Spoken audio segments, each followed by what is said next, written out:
So how many people when they were younger, like let's say the age of these two young ladies, were thinking how nice it would be if I could be a singer? Maybe have a record on the radio, or anybody ever, when they were a kid, wanted to be a singer, to be in the band?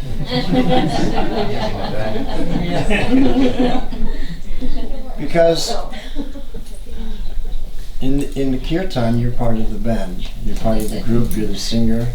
You're not just detached watching someone else, but you're part of it.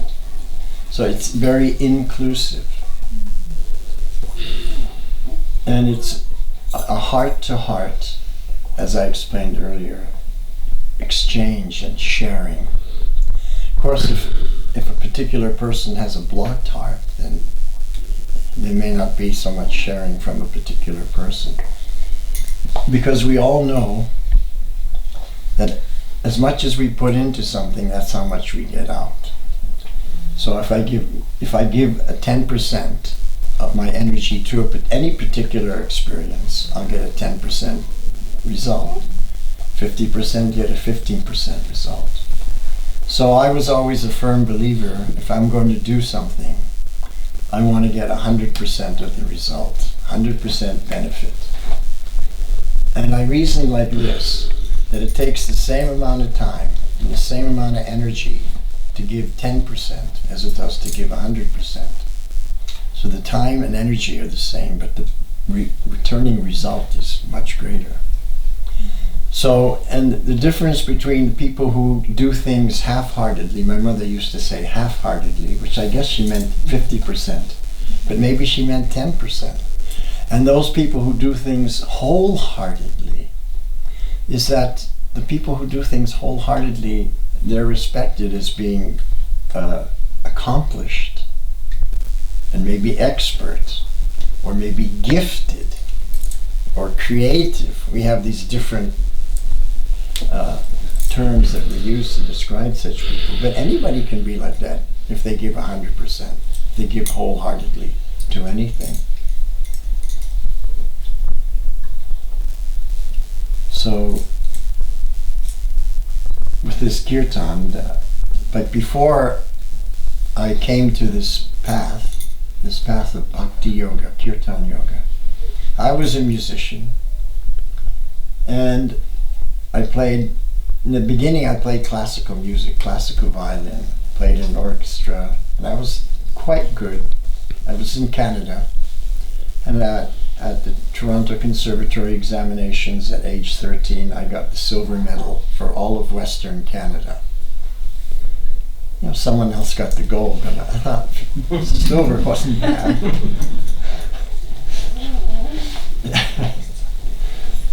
And but as a teenager, I became influenced by rock music, so I put down the violin and took up the guitar. And then, before you know it, I was playing in a band, and before you know it, I was gigging all over the country, and then gigging all over the world. But I gave up classical music because I wasn't fully satisfied. I got a little bit bored. And with the rock music, I got bored too. Same show every night, same songs.